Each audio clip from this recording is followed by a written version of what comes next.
Shalom bagi kita semua. Bapak, Ibu, saudara-saudara yang terkasih, kami para pelayan jemaat menyampaikan selamat datang, selamat beribadah bagi kita semua.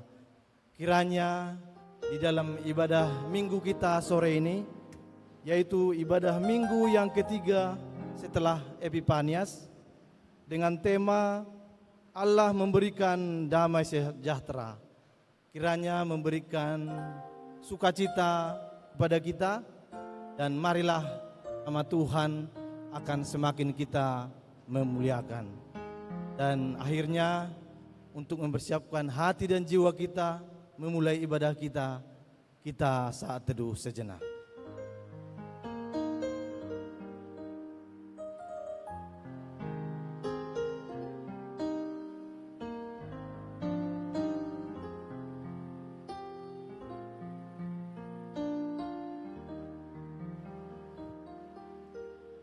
Amin. Marilah kita memulai ibadah kita. Kita puji Tuhan dari pelengkap Kidung Jemaat nomor 13 ayat 1 sampai 2.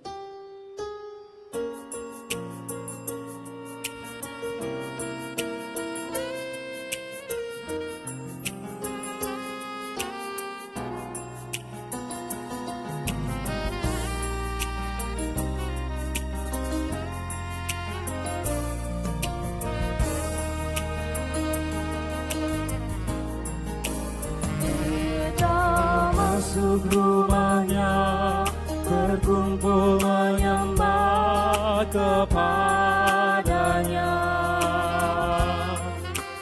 Kita masuk rumahnya berkumpul menyembah kepadanya. Kita masuk rumahnya berkumpul menyembah kepada Kristus, menyembah Kristus Tuhan.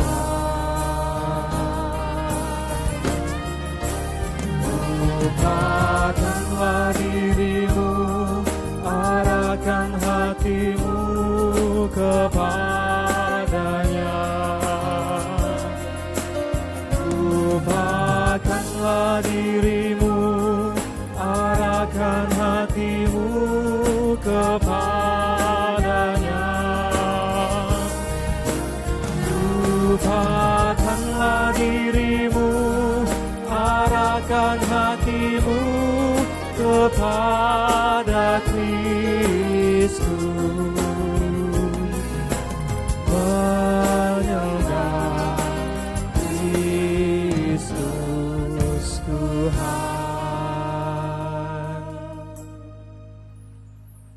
Di dalam nama Allah Bapa dan anaknya Tuhan Yesus Kristus dan Roh Kudus, Halik langit dan bumi. Amin. Pujilah Tuhan, hai malaikat-malaikatnya, Sion mendengarnya dan bersukacita. Putri-putri Yehuda bersorak-sorak oleh karena penghukuman-Mu ya Tuhan. Tuhan adalah Raja, biarlah bumi bersorak-sorak, biarlah banyak pulau bersukacita. Haleluya. Haleluya.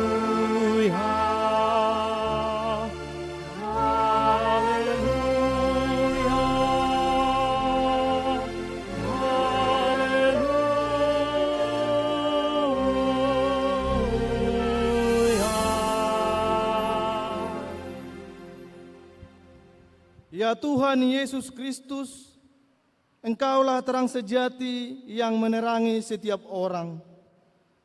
Terangilah kami dengan wajah-Mu, dan kuduskanlah kami, agar kami mengenal jalan keselamatan yang Engkau nyatakan.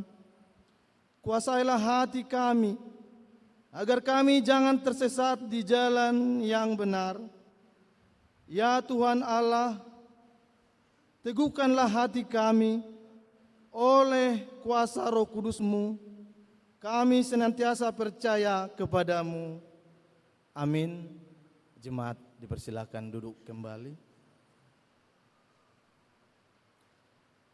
Marilah kita puji Tuhan dari Kidung Jemaat nomor 60 ayat 5 sampai 6.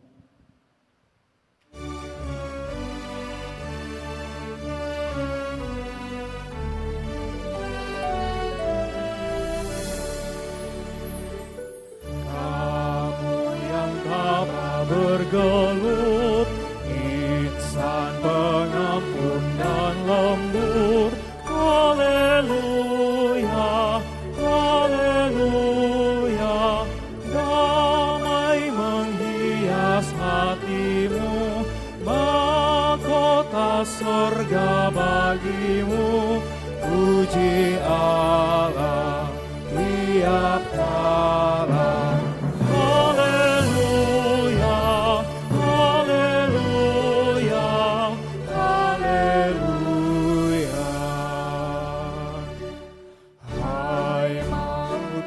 Bersamaku, tiada yang luput darimu. Haleluya, haleluya. Alangkah berbahagia yang mati dalam Tuhannya. Puji Allah tiap kala.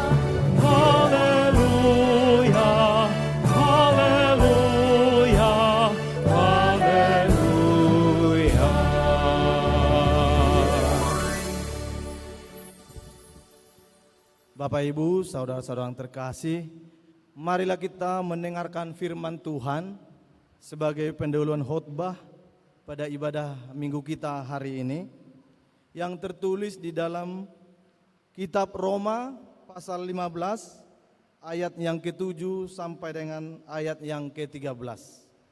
Marilah kita baca secara bergantian. Di ayat yang terakhir kita bersama-sama membacanya. Roma pasal 15 ayat 7 sampai 13. Beginilah firman Tuhan.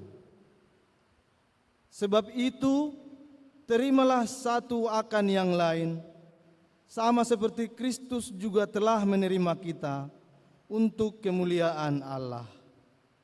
Yang aku maksudkan ialah bahwa oleh karena kebenaran Allah, Kristus telah menjadi pelayan orang-orang bersunat untuk mengokohkan janji yang telah diberikannya kepada nenek moyang kita. Dan untuk memungkinkan bangsa-bangsa supaya mereka memuliakan Allah karena rahmat-Nya, seperti ada tertulis, sebab itu aku akan memuliakan engkau di antara bangsa-bangsa dan menyanyikan mazmur bagi namamu. Dan selanjutnya, bersukacitalah hai bangsa-bangsa dengan umat-Nya. Dan lagi, pujilah Tuhan hai kamu semua bangsa-bangsa, dan berilah segala suku bangsa memuji Dia. Dan selanjutnya kata Yesaya, Taruk dari pangkal Isai akan terbit, dan ia akan bangkit untuk memerintah bangsa-bangsa, dan kepadanyalah bangsa-bangsa akan menaruh harapan. Ayat 13 kita bersama-sama.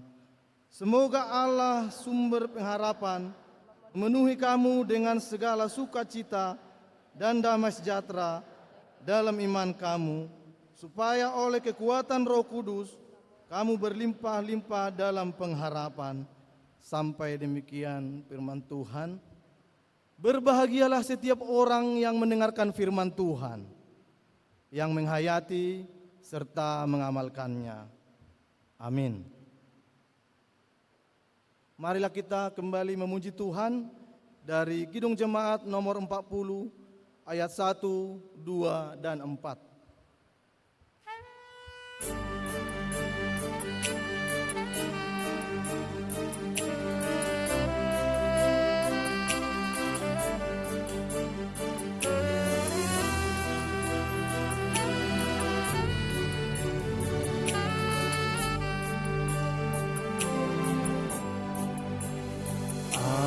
Ajaib benar anugerah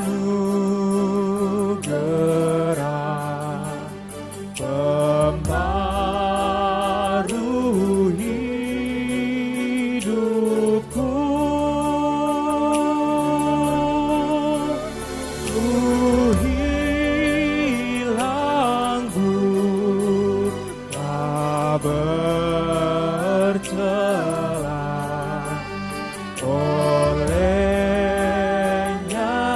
ku sembuh.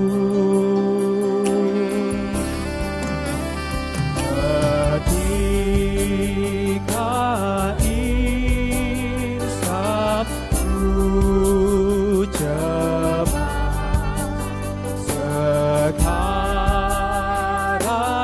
ku lega. Seluruh bebanku telah lepas berkat anugerah.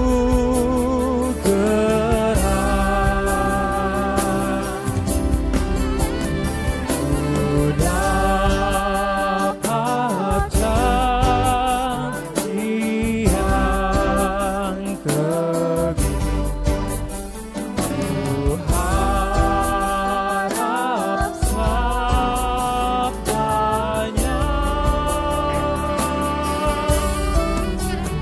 Dan Tuhanlah perisaiku, tetap selamanya.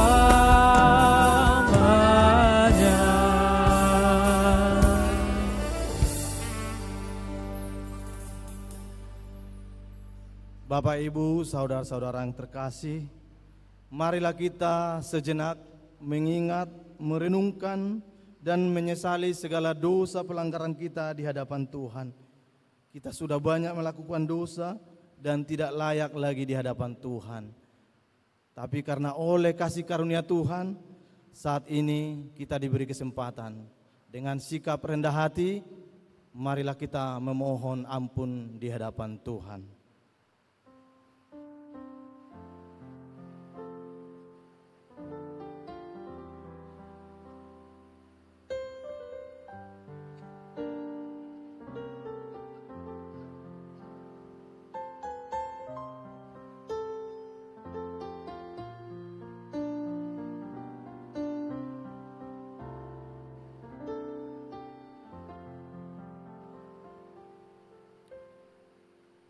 Bapa kami yang Maha Pengasih, kami datang bersembah sujud di hadapan-Mu, mengaku dan menyesali segala dosa dan pelanggaran kami.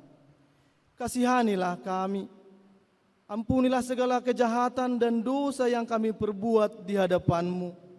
Demi kasih anak-Mu Tuhan Yesus Kristus, yang telah mengorbankan dirinya untuk menebus kami.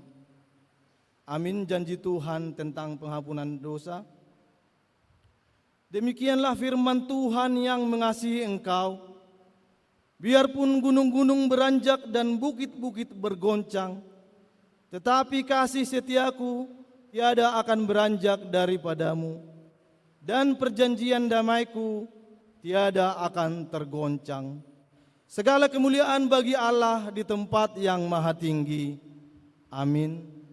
Jemaat dipersilakan duduk kembali.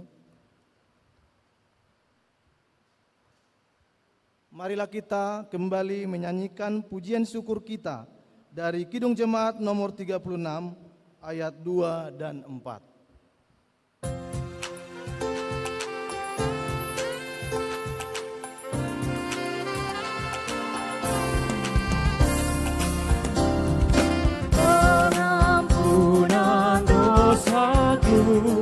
Hanya oleh darah Yesus, penyucian hidupku. Hanya oleh darah Yesus, oh darah Tuhanku, sumber pembasuhku, sucilah hidupku. Hanya oleh darah Yesus, damai dan harapanku. Hanya oleh darah Yesus, Allah memberi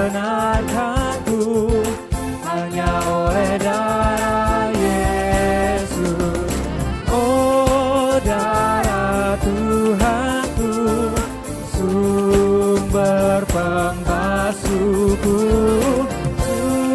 sucilah hidupku hanya oleh darah Yesus. Bapak, Ibu, saudara-saudara yang terkasih, marilah kita mendengarkan firman Tuhan sebagai petunjuk hidup baru di dalam ibadah minggu kita hari ini, yang tertulis di dalam Kitab Imamat 19 ayat 1 sampai dengan ayat keempat. Beginilah firman Tuhan. Tuhan berfirman kepada Musa, berbicaralah kepada segenap jemaah Israel dan katakanlah kepada mereka, kuduslah kamu, sebab aku Tuhan Allahmu kudus. Setiap orang di antara kamu haruslah menyegani ibunya dan ayahnya dan memelihara hari-hari sabatku.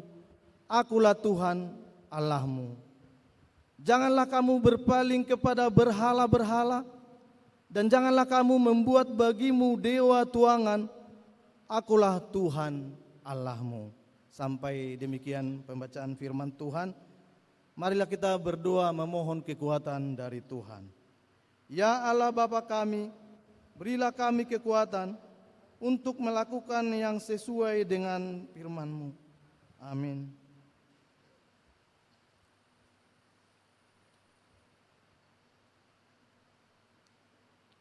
Marilah kita kembali menyanyikan pujian syukur kita dari Kidung Jemaat nomor 410 ayat 1 dan 3.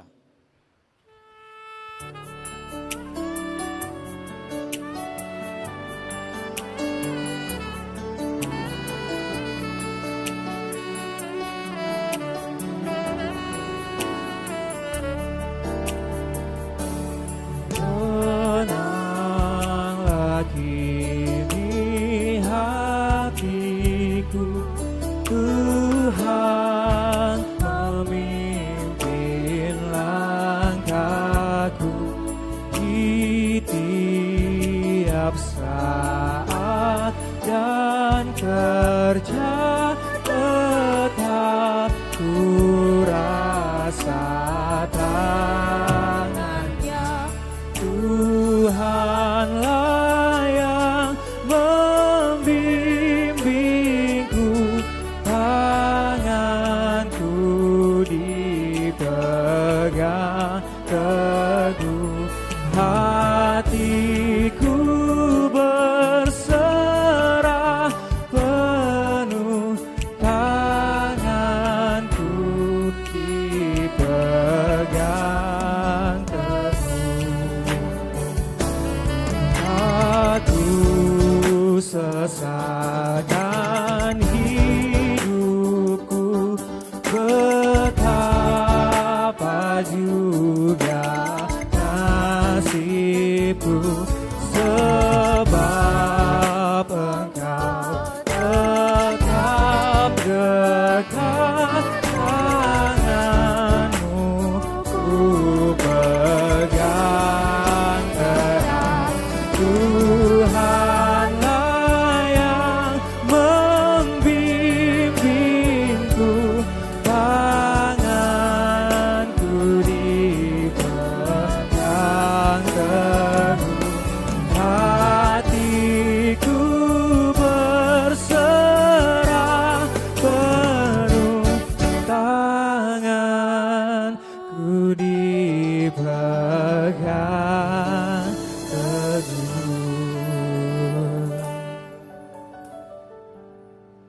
Bapak, Ibu, saudara-saudara yang terkasih, marilah kita bersaksi mengikrarkan pengakuan iman kita bersama jemaat pada segala abad di seluruh dunia. Kita ucapkan bersama-sama. Aku percaya kepada Allah Bapa yang Maha Kuasa, Khalik langit dan bumi.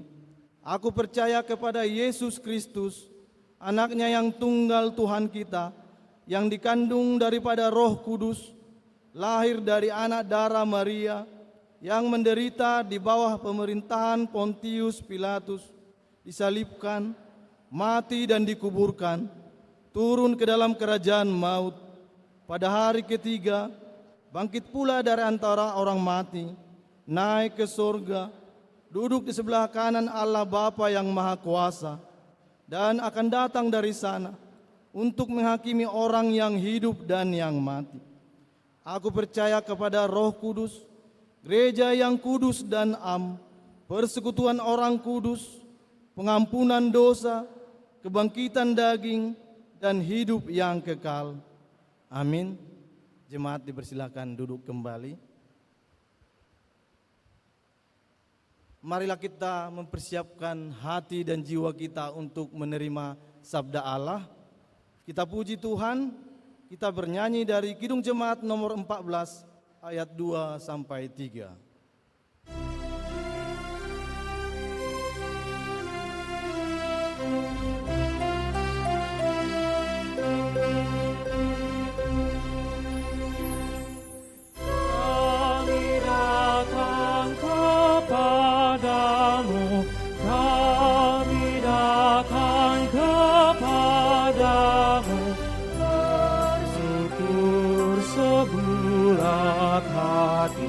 Karena kasih-Mu besar, Kau dekat dengan firman-Mu, Kau dekat dengan firman-Mu. Ya berfirmanlah ya Tuhan, kami siap mendengar.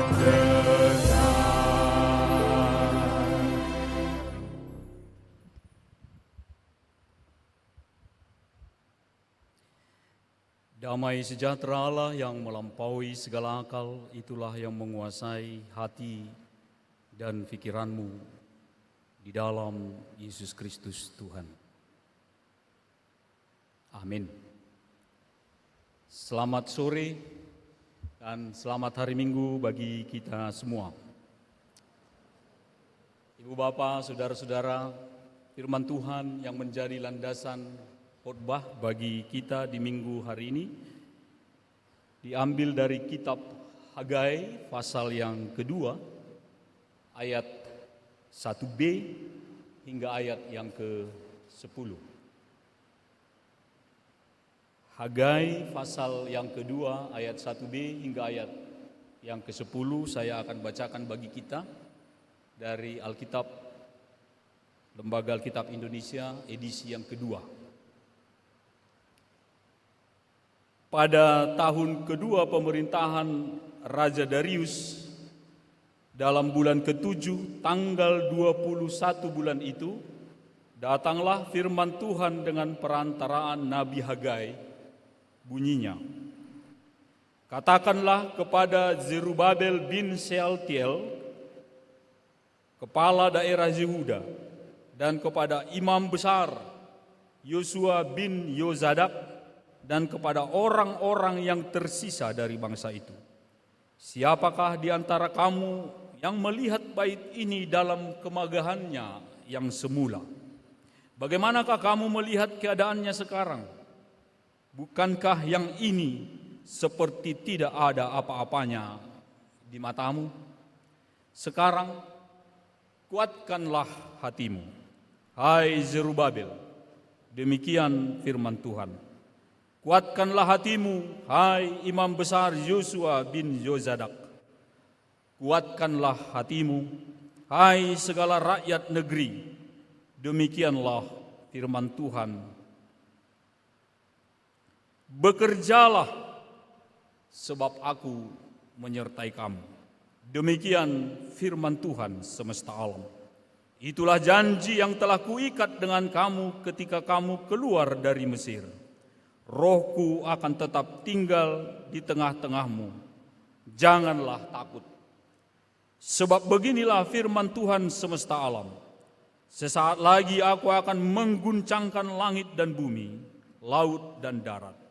Aku akan mengguncangkan segala bangsa, sehingga barang-barang berharga milik segala bangsa itu akan datang. Aku akan memenuhi bait ini dengan kemuliaan. Firman Tuhan semesta alam.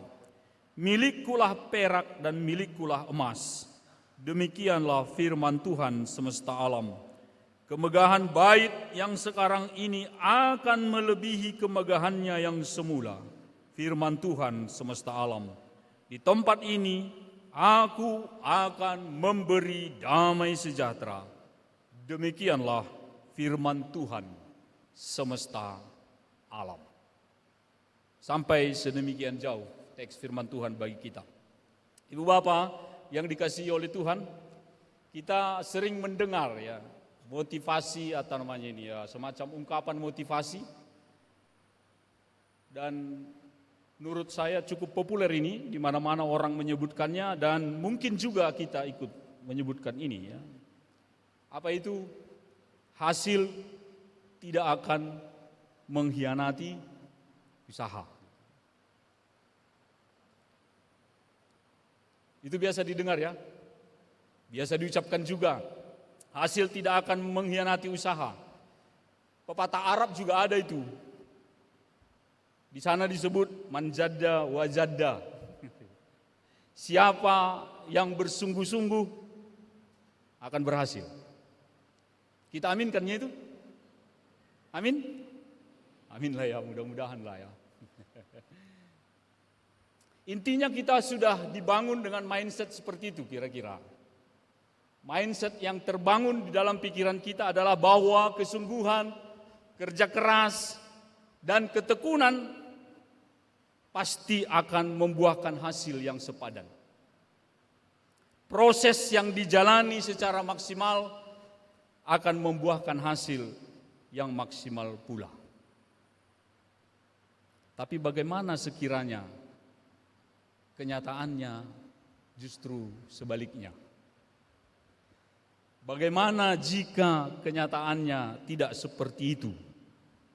Bagaimana jika kita sudah berusaha sekuat tenaga, kita sudah berusaha semaksimal mungkin, kita mati-matian mengikuti prosesnya, tetapi ternyata hasilnya tidak seperti yang diharapkan? Pernah mengalami itu? Atau setidak-tidaknya merasa mengalami itu? Kalau saya bilang pernah mengalami itu mungkin agak ragu ya. Karena kita selalu dibayang-bayangi jangan-jangan usaha saya belum terlalu kuat.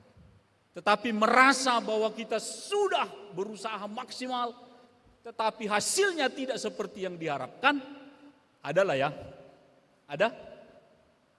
Mulai ada yang berani ngomong. Ada. Saya pikir kita sebenarnya juga berulang-ulang mengalami itu di dalam kehidupan kita dan mungkin akan terus-menerus mengalaminya juga di sepanjang kehidupan kita sampai akhirnya nanti. Bahkan saya sebagai pendeta di dalam pelayanan kerohanian pun mengalami hal seperti itu. Ya. Jadi nggak usah kita tutupi. Ada persoalan ini di dalam perjalanan kehidupan kita senantiasa. Karena itulah sebetulnya ada term kecewa. Ya. Ada istilah yang biasa kita ungkapkan kecewa. Kecewa doa Tuhan. Orang tidak akan kecewa kalau enggak mengupayakan sesuatu dengan sekuat tenaganya lalu mendapatkan hasil apa adanya. Saya pikir kalau dia masih bilang kecewa, itu mengada-ngada juga. Ya, ada kurangnya juga itu, setengah ons. Kekecewaan biasanya muncul justru ketika seperti yang saya katakan tadi, semua sudah diupayakan, semua sudah diusahakan, semua dikerjakan dengan kekuatan yang mungkin semaksimal yang kita bisa, dan hasilnya seringkali tidak seperti yang kita mau, dan karena itu kecewa. Dan kekecewaan seringkali datang bersamaan dengan atau mendahului kehilangan damai sejahtera. Tepat di situ konteks daripada teks Alkitab yang tadi kita baca ini. Ya. Ketika orang Israel sebagaimana dilaporkan di dalam kitab Hagai yang pendek ini, nanti teman-teman Bapak Ibu boleh baca di rumah, cuma 2 pasal ini. Konteksnya adalah bangsa Israel yang dengan susah payah kembali dari pembuangan di Babel. Untuk pulang pun sebetulnya bangsa ini dibujuk-bujuk. Mereka sudah berpikir, udahlah itu. Lebih enak di sini. Walaupun katanya ini tanah orang, itu tanah kita, di sini aja lah. Karena sebetulnya mereka di tanah Babel itu enggak menderita amat. Ya seperti transmigran lah. Mereka diberi tanah, mereka diberi kebebasan untuk mengelola itu. Dan sudah ada yang berhasil dari antara mereka ini. Dan mereka sudah nyaman di situ. Tetapi mereka diajak, ayo baliklah. Di sana tanah yang dijanjikan Tuhan kepada kita. Kita mesti kembali ke sana. Karena Tuhan menginginkan kita kembali ke situ. Perdebatan di mana-mana. Artinya orang-orang ini sebetulnya banyak dari antara mereka tidak mau pulang. Tapi ujung-ujungnya karena dibujuk, diberi keyakinan. Dulu pun kita di Mesir tersiksanya. Dituntun Tuhannya kita keluar dari Mesir, kita sampai ke tanah Kanaan. Ini pun dibimbingnya kita, baliklah kita, yuk balik. Balik bangsa ini ke tanah Kanaan. Bersusah payah mereka kembali membangun kehidupan mereka di sana. Mereka sudah meninggalkan kenyamanannya dan sekarang berusaha dengan sekuat tenaga di tanah Kanaan yang dijanjikan kepada mereka.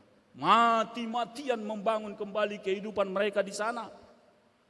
Mereka menabur banyak. Lihat ya, mereka menabur banyak. Tetapi hasilnya sedikit. Mereka makan, ya makan, tetapi tidak kenyang. Mereka minum, tetapi mereka tidak merasa puas. Mereka bekerja, mendapatkan upah. Tetapi upah yang mereka dapatkan itu seperti dimasukkan ke dalam pundi-pundi yang berlubang. Mereka berpakaian tetapi tidak merasa hangat. Itu disebut di dalam Hagai pasal yang pertama ayat yang ke-6. Orang-orang ini mengharapkan banyak, berusaha banyak, membuat usaha sekuat yang mungkin untuk mendapatkan hasil yang banyak, tetapi hasilnya sedikit. Bahkan ketika mereka membawa hasil pulang, di ayat 1-9 dikatakan, aku meniupnya lenyap.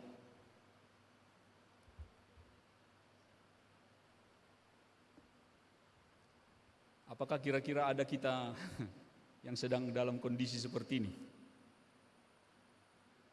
Mungkin belum sadar lah ya. Tapi ini memang parah. Pengalaman bangsa ini begitu luar biasa. Sekarang kita bertanya, apa sebabnya? Mengapa upaya keras itu? Mengapa kerja keras itu? Mengapa perjuangan yang luar biasa itu tidak menghasilkan? Itulah teks yang tadi kita baca. Di pasal 1 ayat 9b sampai 11 penyebabnya disebut. Saya baca bagi kita. Oleh karena baitku yang masih berupa reruntuhan, sedangkan kamu masing-masing sibuk dengan rumahmu sendiri.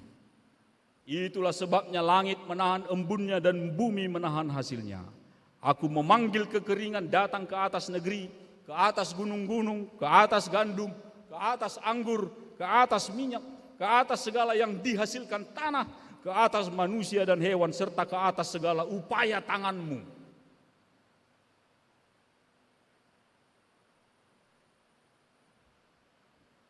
Penyebabnya ternyata adalah setelah mereka kembali dari pembuangan, bait Allah yang dulu megah dibangun oleh Salomo itu diruntuhkan oleh Babel, itu masih puing-puing. Tetapi bangsa yang pulang ini sibuk membangun dirinya, sibuk berusaha untuk dirinya, sibuk membangun rumahnya sendiri. Mereka berusaha membuat rumah mereka senyaman mungkin, lupa kalau bait Allah itu masih reruntuhan. Dan di dalam konteks ini Allah tidak berkenan. Itu konteks kisahnya. Akhirnya mereka sadar itu. Karena Allah bilang, Hagai, sampaikan itu kepada umat. Akhirnya umat tersadar, oh iya betul. Tidak layak kita mempersiapkan segala sesuatu. Diri kita terlebih dahulu, tetapi Tuhan kita belakangkan katanya. Sekarang mereka mati-matian membangun rumah Allah itu. Mereka sungguh-sungguh, Anda bisa baca itu dalam kitab Esra. Mereka lakukan sebaik mungkin yang mereka bisa lakukan. Mereka memberi seberi apa yang bisa mereka lakukan. Apa hasilnya? Ayat 4 yang tadi saya baca. Hasilnya, siapakah di antara kamu yang melihat bait ini dalam kemegahannya yang semula? Masih ada orang-orang yang dulu melihat bait itu ketika belum runtuh, sekarang masih hidup. Lalu mereka ditanya, siapa dari kalian yang masih melihat bait ini dulu dalam kemegahannya? Bagaimanakah kamu melihat keadaannya sekarang? Setelah mati-matian bangsa ini membangun, setelah mati-matian berusaha, sudah berdiri, sekarang ditanya, coba yang dulu melihat bangunan itu, lihat yang sekarang. Apa yang kau lihat? Bukankah ini seperti tidak ada apa-apanya di matamu? Kembali lagi. Kecewa doa.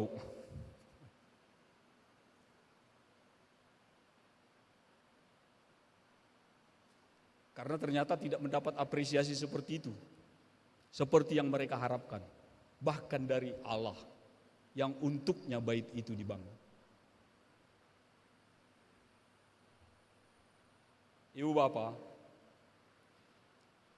seringkali orang, bahkan orang-orang percaya juga, misalnya di dalam konteks pelayanan, berusaha mengupayakan pelayanan dengan sungguh-sungguh, bahkan mati-matian. Menginjili dengan semangat yang luar biasa. Menceritakan tentang Yesus misalnya kepada teman sekampus. Dan mudah-mudahan sampai dia tamat tak satu orang pun bertobat. Karena mendengar kisahnya yang dia beritakan tentang Yesus Kristus. Tapi mereka sudah berusaha sekuat tenaga. Kalau Anda ada yang seperti itu, Anda bukan orang yang pertama. Dalam sejarah gereja di China, diketahui bahwa pertama sekali Protestantisme itu dibawa ke China itu oleh seorang yang bernama Robert Morrison. Dia penginjil. Dari Inggris pergi ke China untuk menginjili. Mati-matian orang ini menginjili di situ.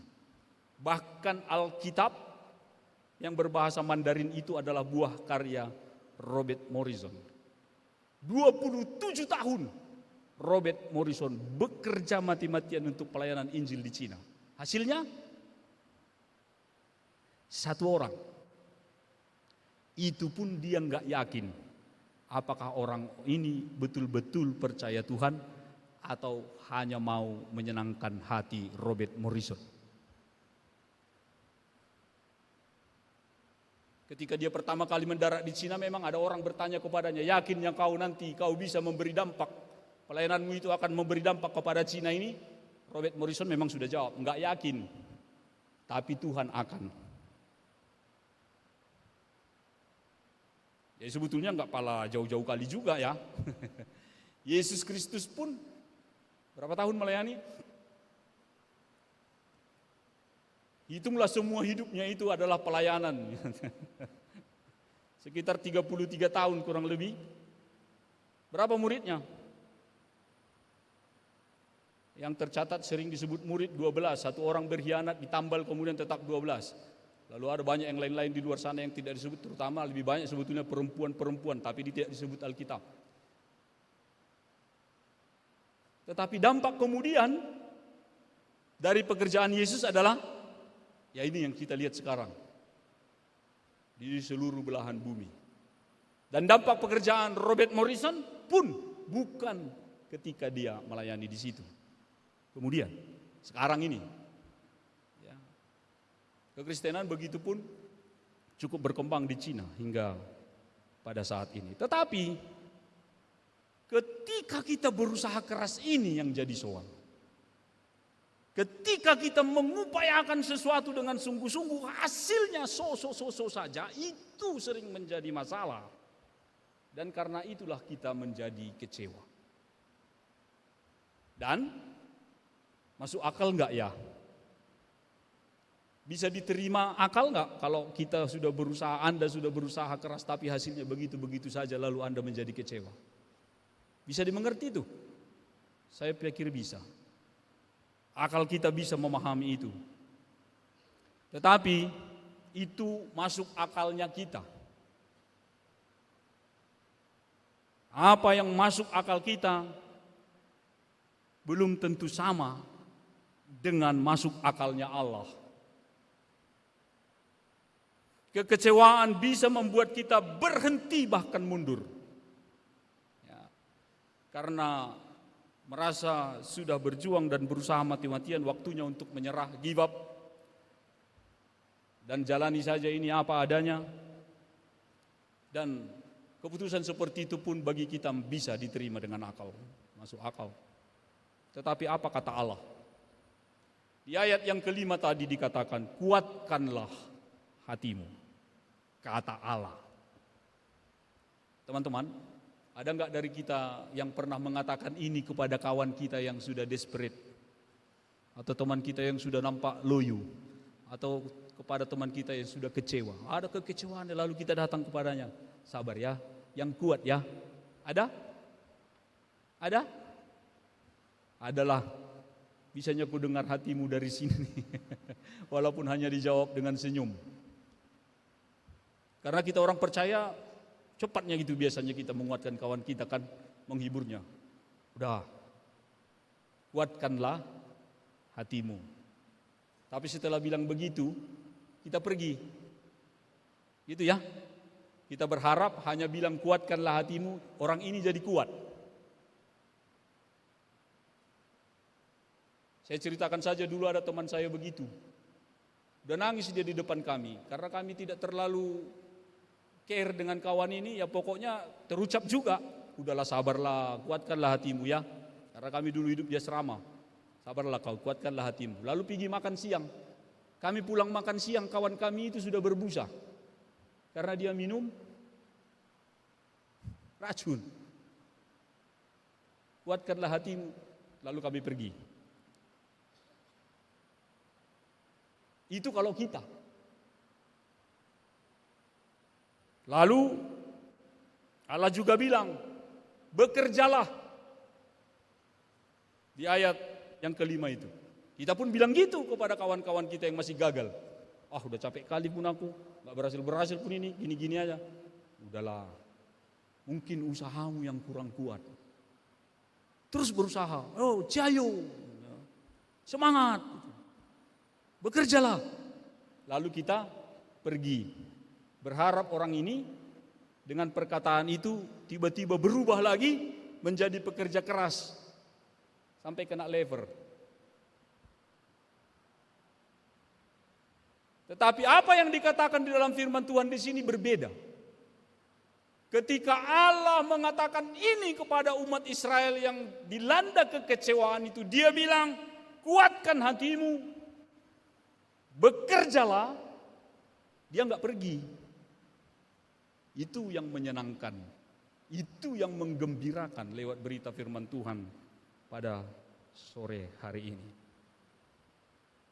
Kuatkan hatimu, bekerjalah, aku menyertai kamu. Dan itu bukan cuma omongan, itu adalah janjiku kepadamu, katanya. Lihat pengalamanmu ketika engkau keluar dari Mesir, begitu banyak kesusahan. Begitu banyak kesulitan, berdaya upaya engkau lakukan, tetapi kemampuanmu selalu membuat engkau mentok dalam kesusahan-kesusahan. Tetapi aku selalu ada di situ bersama denganmu di dalam kesulitan-kesulitan itu, dan engkau bisa melewatinya. Kuatkan hatimu, bekerjalah, aku menyertai kamu. Apa yang kurang dari bangsa Israel yang bekerja keras itu? Teman-teman, yang kurang adalah bahwa mereka membangun bait Allah itu Mereka membuatnya, berusaha membuatnya seindah-indahnya. Tetapi mereka lupa bahwa sesungguhnya bait Allah itu bukan sekedar tempat beribadah, tetapi di atas segala-galanya adalah tempat kehadiran Allah. Sekali lagi, tempat kehadiran Allah. Rumah ibadah itu adalah tempat kehadiran Allah di dunia. Dan karenanya tidak bisa dipisahkan dari kesejahteraan umat. Kesejahteraan orang Israel dan kesejahteraan kita saat ini. Allah tahu bait yang dibangun untuknya tidak wah. Karena yang membangun orang-orang buangan, pastilah tidak bisa menyamai kemampuan Salomo yang mempunyai kekayaan, mempunyai kekuasaan, mempunyai segala-galanya untuk membangun itu. Sekarang yang membangun adalah orang-orang yang walaupun sudah di tanahnya sendiri masih di bawah pemerintahan orang lain. Terus berapalah kemampuannya? Tapi Allah justru di situ terasa kehadirannya. Bangunan itu tidak wah seperti yang dibangun Salomo. Tetapi Allah berjanji memenuhi itu dengan kemuliaan. Allah tahu bait Allah yang yang ada di dalam diri Anda. Kan Anda yang selalu bilang, tubuhku ini juga adalah bait Allah. Amin? Ya. Saya ini dan Anda, bahkan bait ini juga tidak wah. Hidup kita tidak wah. Tetapi Allah berjanji bahwa Dia akan membuatnya mulia. Allah yang membuatnya menjadi mulia. Tetapi tugas kita adalah kuatkan hatimu dan bekerjalah.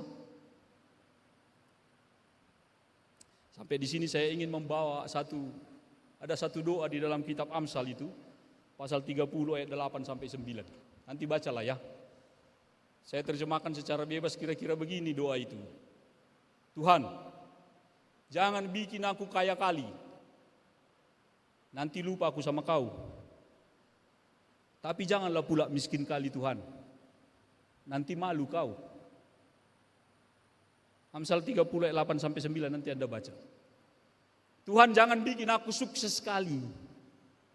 Nanti lupa aku sama kau. Tapi janganlah pula Tuhan lepek kali. Nanti malu kau, kira-kira gitu ini. Jangan buat saya selalu berhasil saja. Nanti aku lupa samamu.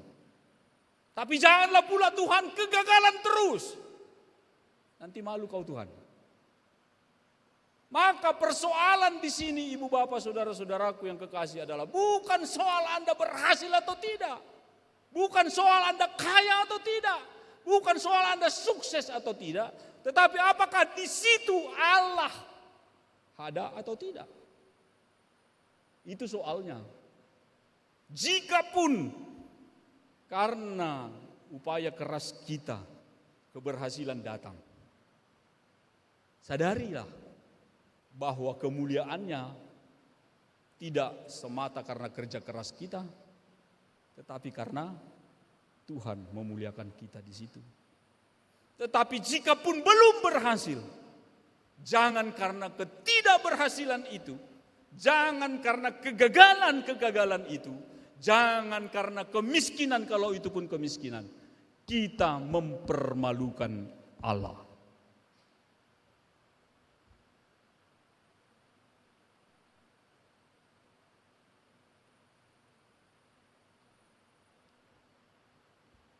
Maka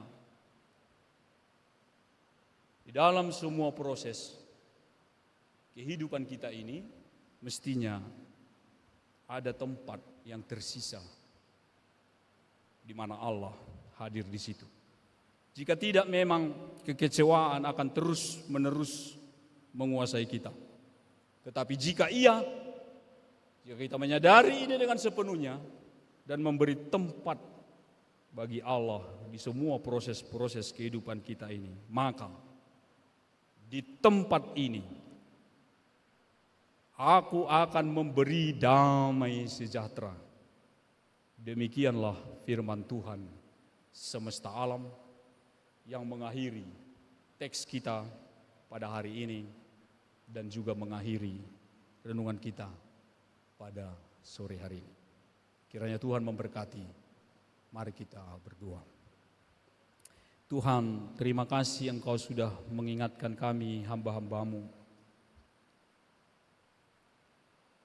akan banyak hal yang kami alami di dalam kehidupan kami. Terkadang kami berlelah-lelah mengupayakan segala sesuatu yang kami inginkan di dalam hidup ini. Hamba-Mu berharap supaya Engkau terus-menerus memberkati anak-anak Tuhan ini di dalam kemampuan-kemampuan mereka berusaha dan bekerja keras. Tetapi izinkanlah juga kami menyadari bahwa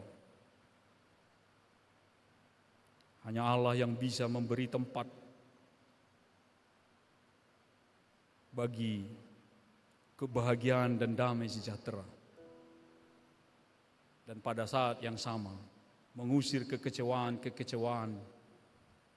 yang akan menghalangi langkah-langkah kami untuk semakin hari semakin baik di hadapan Tuhan. Jika selama ini kami tidak terlalu memberi tempat bagi Engkau di dalam setiap langkah-langkah kehidupan kami, ampuni kami. Tetapi biarlah hari-hari ke depan menjadi hari-hari di mana kami menjalani kehidupan kami dan menyadari sepenuhnya bahwa kami membutuhkan Allah. Dan karena itu kami hanya mau berjalan jika Tuhan beserta dengan kami. Karena itu berjalanlah bersama kami ya Tuhan, menata hari-hari kehidupan kami. Jika kesulitan-kesulitan, kesusahan-kesusahan pun datang, kami tidak perlu menjadi kecewa. Tetapi kami akan terus teguh di dalam hati kami dan terus berjuang bersama-sama dengan Tuhan. Dan biarlah jika Tuhan menganugerahkan kegemilangan, keberhasilan di dalam kehidupan kami, biarlah juga kami menyadari bahwa yang terindah dari semua itu adalah kehadiran-Mu di dalam keberhasilan-keberhasilan itu. Sebentar hamba-Mu akan berhenti berbicara. Hamba-Mu memohon supaya Roh-Mu yang kudus Engkau kirim tinggal bersama dengan kami semua. Sehingga Roh itu akan terus-menerus mengingatkan kami akan firman Tuhan yang kami dengarkan hari ini. Maka terpujilah Tuhan kekal sampai selama-lamanya. Amin.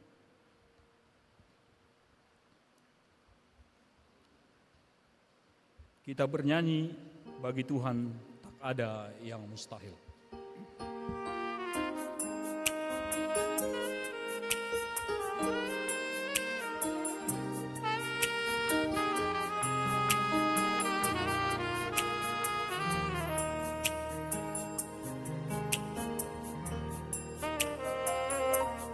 Ku yakin saat Kau berfirman,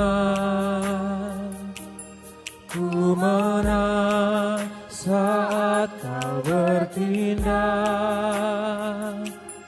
Hidupku hanya ditentukan oleh perkataan-Mu.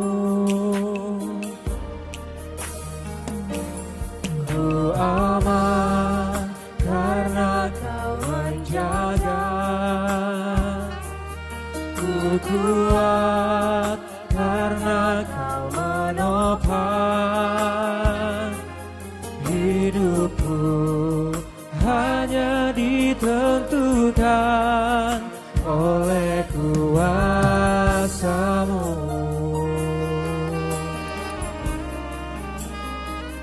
Bagi Tuhan tak ada yang mustahil bagi Tuhan, tak ada yang tak mungkin. Mujizatnya disediakan bagiku, ku diangkat dan dipulihkannya.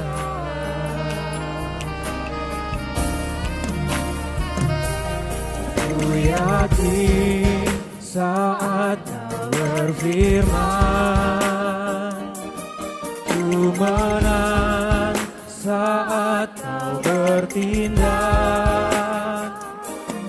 Hidupku hanya ditentukan oleh perkataanmu. Ku aman karena Kau menjaga. Ku kuat karena Kau menopang. Hidupku hanya ditentukan oleh kuasa-Mu.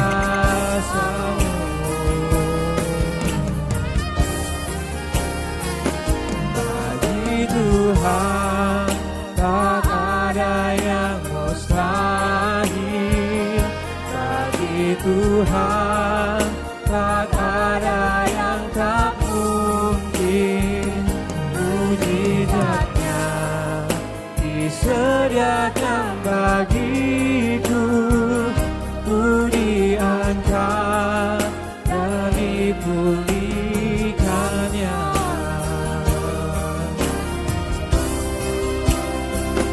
Bagi Tuhan tak ada yang mustahil. Bagi Tuhan tak ada yang tak mungkin. Mujizatnya disediakan bagiku, ku diangkat dan dipulihkannya. Ku diangkat dan dipulihkannya.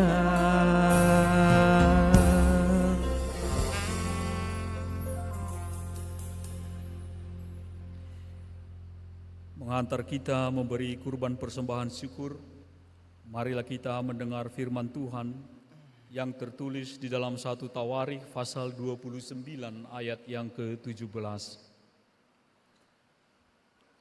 Aku tahu ya Allahku, bahwa Engkaulah yang menguji hati dan berkenan pada ketulusan. Aku mempersembahkan semuanya itu dengan sukarela dan tulus ikhlas.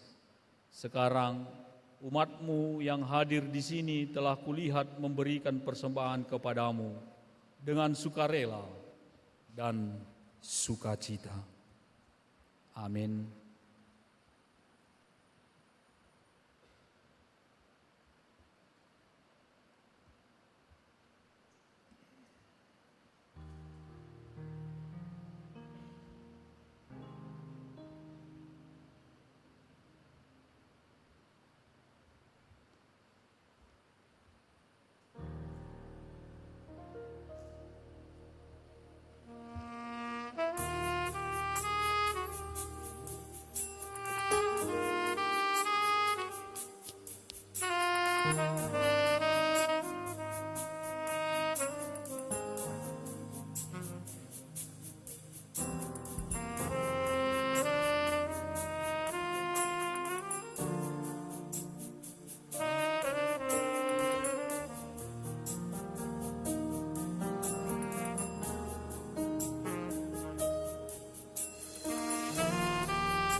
Marilah kita bangkit berdiri.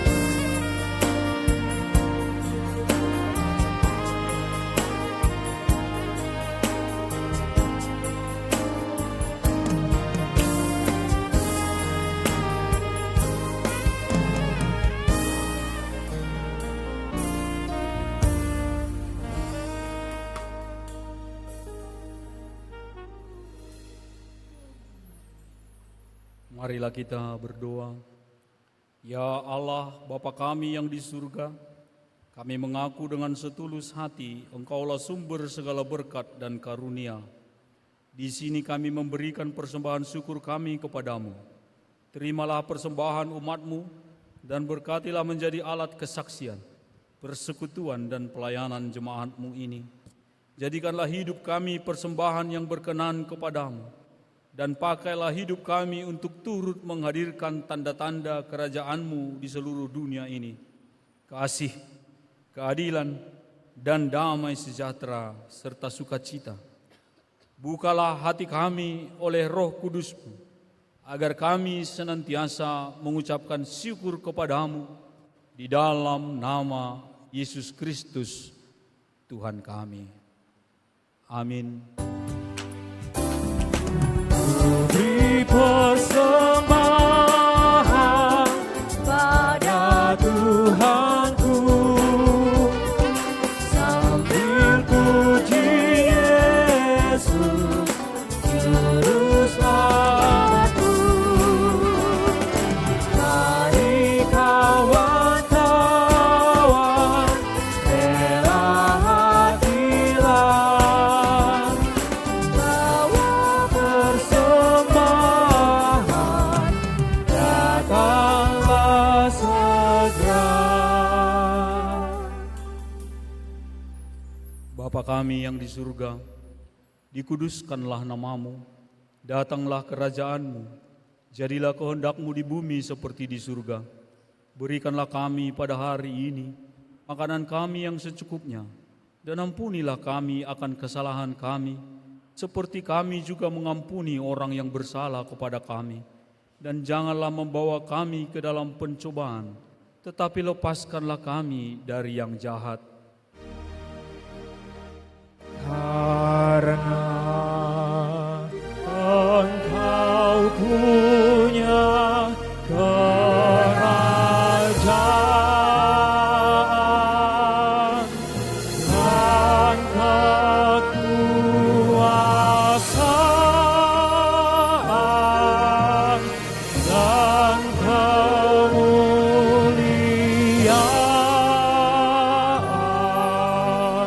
sampai selama-lamanya.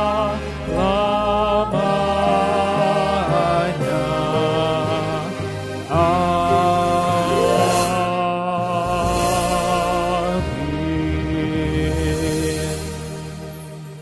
Terimalah berkat Tuhan. Tuhan memberkati engkau dan melindungi engkau.